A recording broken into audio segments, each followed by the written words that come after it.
Syuratan ila hadratin Nabi Mustafa Muhammadin sallallahu alaihi wasallam wa alihi washabihi wa dzurriyyati wa qarabati wa ahli baiti ajmain wa ila musannif hadil kitab wa muqaddibiladil kitab wa masyayikhihim wa ustadihim wa usulihim wa furu'ihim wa jami' masyayikhina wa ustadina wa usulihim wa furu'ihim wa jami' talamidana wa liman faati wa barakati hadil kitab wa hadil ulum fid dunya wal akhirah. Al-Fatihah. A'udzu billahi minasyaitonir rajim. Bismillahirrahmanirrahim. Alhamdulillahirabbil alamin arrahmanir rahim maliki yaumiddin iyyaka na'budu wa iyyaka nasta'in ihdinas siratal mustaqim siratal ladzina an'amta 'alaihim ghairil maghdubi 'alaihim waladdallin amin. Bismillahirrahmanirrahim. Qala al-mu'allif rahimahullah wa nafa'ani bi ulumi fid dharin amin ya rabbal alamin. Wal maqalatu, dan adapun ucapan atau nasihat as-sadisata yang ke-6 wal isruna dan 20, artinya 26 gitu. Auha, sudah memberi wahyu siapa Allah Ta'ala. Lupa kok dimaknai sudah memberi wahyu, karena fiilnya fiil mudhari'. Fiil mudhari' itu fiil yang menunjukkan pekerjaan yang sudah lampau. Jadi Allah Ta'ala sudah memberikan wahyu ila ba'dil anbiya'i, kepada sebagian para nabi. Alaihi salam, alaihi itu atas ba'dul anbiya, apa assalamu, keselamatan. Man itu barang siapa, man adapun barang siapa itu lakiani, bertemu denganku, bil mauti, dengan kematian. Wawa, dan adapun orang tersebut itu yuhibbuni, mencintaiku. Bukan macam cintanya Pak Tamrin ya. Cinta tidak jelas, ini maksudnya cinta kepada Allah. Barang siapa bertemu dengan Allah sebab mati, dan matinya tadi itu dia mencintai Allah, ayustaku, artinya itu rindu, ilayya, kepadaku Allah maksudnya. Wayar gobu, dan juga cinta, fima, di dalam segala sesuatu, ingdi, yang ada padaku, kenyataannya minas sawabi, dari pahala. Adkhaltuhu, maka akan memasukkan siapa saya hu, kepada orang yang matinya mencintaiku tadi, memasukkan jannati, kepada surgaku, ma'as-sabiqina, berserta atau bersama orang-orang yang sudah terdahulu. Jadi Allah Subhanahu wa Ta'ala itu dulu ada memberi wahyu kepada para sebagian nabi-nabinya Allah. Wahyunya bagaimana? Tapi bukan Al-Quran loh ya. Al-Quran khusus diturunkan kepada baginda Nabi Agung Muhammad Shallallahu Alaihi Wasallam. Nah ini wahyunya Allah kepada sebagian para nabi terdahulu. Allah berfirman, barang siapa kok bertemu denganku, artinya mati, dan dia itu mencintaiku, maka aku akan memasukkan ke surgaku. Nah, gitu ya. Ya sembuh. Ya mudah-mudahan kita bisa ke derajat itu ya. Pokoknya semati nuais rapopo ya kan. Yang penting urip dienggo ngaji untuk ibadah kepada Allah. Umpama kok sulit untuk menggapai ibaratnya ridhonya Allah, gini saya ajari ya.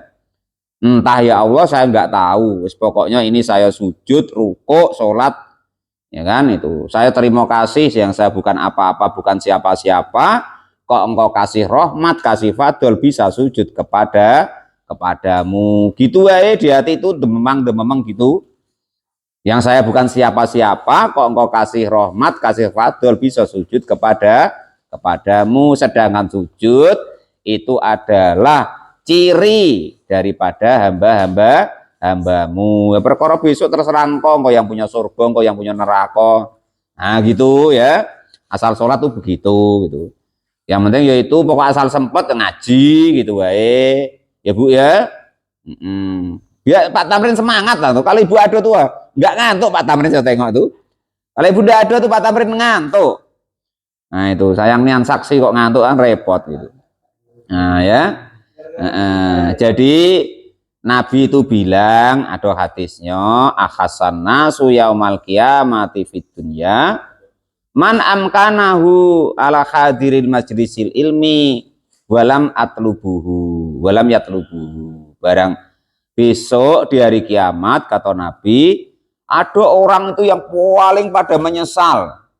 Yang bagaimana Nabi? Yaitu orang-orang yang di dunianya ini dia mampu, andaikan kok hadir ke majelis ilmu itu tidak lagi penting apa, tidak lagi ada kegiatan penting apa, tapi dia tidak mau hadir ke majelis ilmu, maka dia besok di yaumul kiamah itu menjadi paling menyesal-menyesalnya manusia. Lah perkara sudah di majelis ilmu perintahnya cuma hadir tok kok. Ora kon pinter ora kok, ya kan itu. Ngaji kan sama wae, tolabul ilmi faridatun ala kulli muslimin wa muslimatin. Ana ndak kon pinter. Ndak, suruh nyari wae Pak Rozak, suruh ngaji wae, ora disuruh Pak Rozak kudu pinter ndak. Itu ya. Enak kan, perkara di sini tidur, ngantuk segala macam, terserah lah. Yang penting katanya begitu. Pas daripada nyantai-nyantai di rumah, ya kan, datek kawannya bergurau di sini, udah. Nah, mana tadi ini? Nah, ya. Jadi barang siapa yang nanti meninggal itu kok di hatinya ada rasa cinta kepada Allah, maka akan dimasukkan ke surganya Allah Subhanahu wa taala, dikumpulkan kepada orang yang terdahulu. Waman dan adapun barang siapa itu lakiani bertemu dengan kubil mauti sebab mati. Wal halu dan adapun keadaannya itu huwa adapun orang tersebut itu ya khofani, takut siapa orang tersebut nih kepadaku. Ayya khofu artinya takut siapa orang tadi azabi kepada siksa-siksaku. Nah, jadi orang itu prinsip apa namanya? Ibadahnya kepada Allah tuh macam-macam ya. Yang pertama tadi ada yang karena cinta kepada Allah. Ini yang kedua karena dia tuh takut kepada siksanya Allah. Nah itu. Nah karena takut kepada siksanya Allah ajnabtuhu, maka akan menjauhkan siapa saya kepada orang tersebut yang meninggal dalam keadaan takut kepada siksanya Allah tadi, takut kepada Allah. Maka orang yang model itu akan Allah jauhkan nari dari nerakaku. Jadi barang siapa kok mati dan dia itu takut di dalam hatinya itu takut kepadaku, takut siksaku, maka akan aku jauhkan dari nerakaku. Waman dan barang siapa itu lakiani bertemu siapa orang tersebut nih kepadaku bil mauti sebab adanya kematian. Wahwa dan adapun orang tersebut itu yastahyi malu mini dariku, malu ya Allah bertemu denganmu, sholat irung bener, ngodoi yang tak tinggal dulu belum cukup, ya kan itu, ngaji kadang kolo, umpama kan, sedekah ora tau, maca Quran wae oke le tak nggo ngrasani wong, umpama cangkemku, umpama kan, nah, malu kepada Allah ketika mati karena belum memaksimalkan pengabdiannya kepada Allah. Biantang qabidu gambarannya jika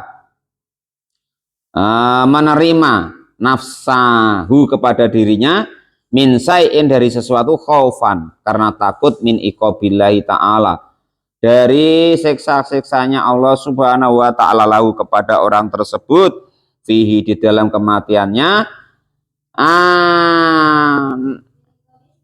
angsa itu ya tulisannya ya min iqabillahi dari siksa-siksanya Allah sudah ya lahu kepada orang tersebut fihi di dalam kematiannya angsa itu maka akan melupakan ya Pak artinya ya. Melupakan siapa saya al-hafadota kepada menjaga al malaikata artinya para malaikat alladzina artinya orang-orang katabu yang pada menulis siapa malaikat siapa alladzina a'maluhu kepada amalnya hamba tadi rupanya dunubahu dosa-dosanya hamba tadi fadlan karena fadl atau keutamaan minallahi ta'ala dari Allah ta'ala alaihi kepada orang tersebut. Jadi barang siapa ketika mati itu kok dia malu kepada Allah, ya Allah saya malu masih banyak salah dosa, ibadah saya belum banyak ya Allah, pengabdian saya masih penuh dengan drama ya Allah, nah gitu kan, itu umpama kan. Maka orang yang demikian itu Allah melupakan untuk mencatat amal-amal dosa-dosanya karena fadl yang diberikan oleh Allah kepada orang itu. Artinya apa? Kesalahannya, kekurangannya, dosa-dosanya tidak dicatat oleh Allah Subhanahu wa ta'ala. Itu maksudnya begitu. Wal maqalatu, dan adapun maqalah atau ucapan as-sabi'ata yang ketujuh, wal isruna dan 20, artinya yang ke-27, an Abdillah bin Mas'udin, dari Abdullah bin Mas'ud radhiyallahu anhu. Ada Ibnu Mas'ud ngomong, ada adi memenuhilah, sambil untuk apa nih, ngetes sing nyimak tuh ngantuk orang. Adi memenuhilah kalian semua kepada segala sesuatu. Iftarodo, yang mewajibkan siapa Allah alaika kepadamu. Jadi Abdullah bin Mas'ud itu ngomong, penuhilah apa yang Allah perintahkan kepadamu, penuhilah apa yang Allah wajibkan kepadamu, memenuhi bitamami, dengan sempurna. Kalau kalian mau begitu, sholat yang 5 waktu tidak ditinggal, dikerjakan dengan sempurna. Ngaji dikerjakan dengan betul-betul istiqomah sempurna, ya kan? Wayahnya wajib zakat, ya dizakati. Yang mampu haji, ya haji. Wayahnya puasa Ramadan, ya puasa Ramadan. Maka menurut Ibnu Mas'ud, orang yang mau menyempurnakan kewajibannya kepada Allah, takun maka akan menjadi siapa kalian semua, menjadi abadan nasi, paling beribadah-ibadahnya para manusia. Wes pokoknya zaman akhir itu nggak usah aneh-aneh. Sholat 5 waktu nggak tertinggal. Wayah poso Ramadan dikerjoi, poso betul-betul. Sing wajib zakat yo dizakati. Yang mampu haji yo daftar haji, maka akan menjadi paling ahli ibadahnya manusia. Itu menurut Ibnu Abdullah bin Mas'ud. Ayatasiru, artinya menjadi siapa kalian semua itu aksaron nasi, paling banyak-banyaknya manusia. Apanya? Ibadah dan ibadahnya. Wis lah. Apalagi kok zaman akhir begini ya. Apalagi kepada anak-anak kami ya. Dijago betul. Oni ya. Manpi ya. Dijago betul sholat 5 waktu itu. Kita tujuannya ngaji itu salah satunya ya untuk menyempurnakan sholat kita. Nah ya, diajari ngaji persolatan supaya bacanya betul. Kalau kok setelah sholat ya baru terserah, karena menunggu kewajiban yang akan datang, terserah nak untuk kegiatan, nak main, nak mancing, nak apa ya kan. Nah, untuk menunggu kewajiban yang akan datang, ya man ya. Ya oni ya, aja HP bae, syukur-syukur kudu adzan Allahu Akbar teko, nah gitu ya. Tuh. Wajitanib, dan menjauhilah kalian semua. Pokoknya Bapak itu pesan betul-betul ya. Apapun keadaan kalian, asal sholat 5 waktu itu kalian jago. Sedikit pun tidak ada niat nak meninggalkannya, ya kan? Insya Allah hidup kalian teratur. Nah, sesuailah dengan apa yang disampaikan Abdullah bin Mas'ud ini. Kalau kita menjaga kewajiban, kita laksanakan dengan sesempurna mungkin, ya ngaji, ya sholat, zakat, puasa, haji, maka insya Allah kita akan menjadi paling beribadahnya manusia menurut pandangannya Allah Subhanahu wa ta'ala. Wajitanib, jadi nggak usah kok ngandalkan sholat malam ini itu wiridan macam Pak Guru Tamrin, nggak usah. Kok rambutnya cepat putih, orang rambutnya tol jenggotnya nanti putih, goro-goro kebanyakan sholat malam. Yo kali-kali gitu wae ya. Iya, entah ya itulah mungkin kan. Wajitanib, dan menjauhilah kalian semua maharimaullahi ta'ala, kepada keharamannya Allah Subhanahu wa ta'ala. Takun maka akan ada siapa kalian semua itu azhadar nasi paling zuhudnya manusia. Larangan agama tuh cuman maksiat, titik. Ya, makanlah yang enak, tidurlah yang nyenyak, ngerokok sing enak, Pak Dik. Ngopi sing seger. Nah, nikmati bojone sing wis dibojo.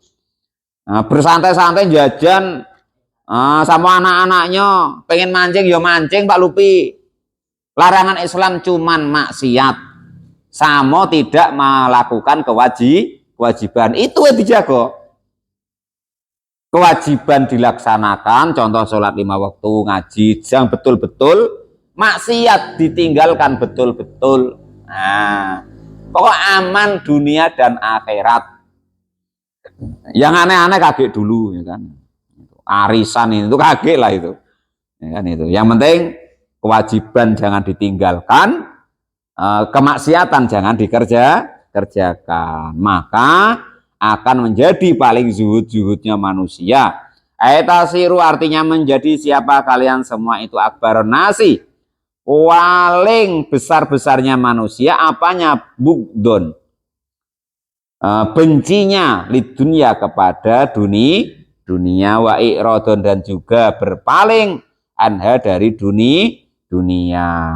Pokoknya asal sudah bisa meninggalkan itu, ya kan, maka insya Allah akan menjadi paling besar-besarnya manusia dan orang yang paling berpaling dari dunia.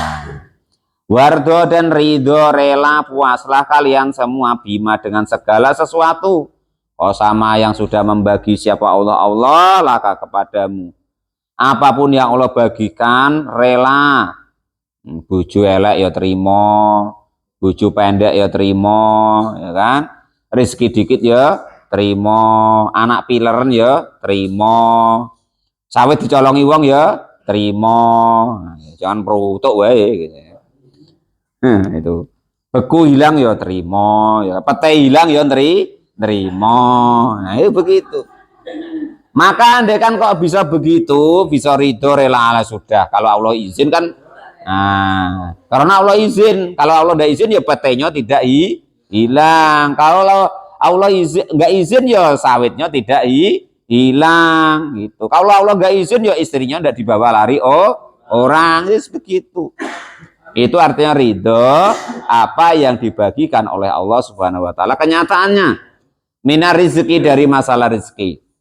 Andai kan kok kita atau kalian bisa begitu, atau Ibnu Abdullah bin Mas'ud, takun maka akan ada siapa kalian, ada itu agnan nasi paling kayanya manusia. Aitasiru artinya menjadi siapa kalian, menjadi itu aksaro nasi paling banyaknya manusia. Apanya? Malan, hartanya, karena dia sudah cukup dengan Allah, sudah cukup dengan ketentuannya Allah. Dia yakin mana yang rezekinya ya sampai, yang enggak rezekinya ya enggak sampai. Rezekinya tidak akan tertukar dengan orang lain, ya. Nah, tidak akan terbawa lari oleh orang lain. Nah, itu namanya rezeki. Kalau kok sudah bisa begitu, maka akan menjadi paling kayanya manusia. Nah, ini saya tuh enggak nyontohkan orang lain Pak Lupi ya. Macam saya yang saya rasakan, ya kan. Saya itu kan ya sawit ya enggak punya, ya kan. Karet ya enggak punya, ya kan. Ada dikit ya kata Ibta tuh diambilin orang terus, asal mana enggak kebagian katanya. Ya tapi itu saya sikapi bahwa kalau Allah izin ya sampai, kalau enggak ya enggak. Ya hidup sampai sekarang Pak Lupi. Kan itu. Ngaji wae ngaji ya ngaji. Ya, kawannya bisa beli ini beli itu ya kita beli. Walaupun ya kadang orang yang belikan kan. Ya tapi kan dapat juga. Nah, itu seperti itu ya. Maka kita akan menjadi paling kayanya manusia kalau kita ridho atas apa pembagiannya Allah Subhanahu wa taala. Kakek belum punya ini ya ngeluh, belum punya ini ya ngeluh, belum punya ini ya ngeluh, akhirnya stroke. Nah, darah tinggi terus stroke. Nah, itu. Nah, yang penting masih hidup gitu, Yo nyari istri udah usah sulit-sulit Pak Giwo. Yang penting perempuan kalau sholat ngadep kiblat sudah. Nah, ditambah kata Gus Bau itu ada bolongannya lah gitu kan itu. Nah gitu wae, tidak usah kok nanti nyari yang begini-begini kelamuan. Beda dengan saya yang tidak nyari dapat dewek, itu keuntungan saya kan. Nah itu tadi wallahu a'lam bishawab, alhamdulillahirabbil alamin.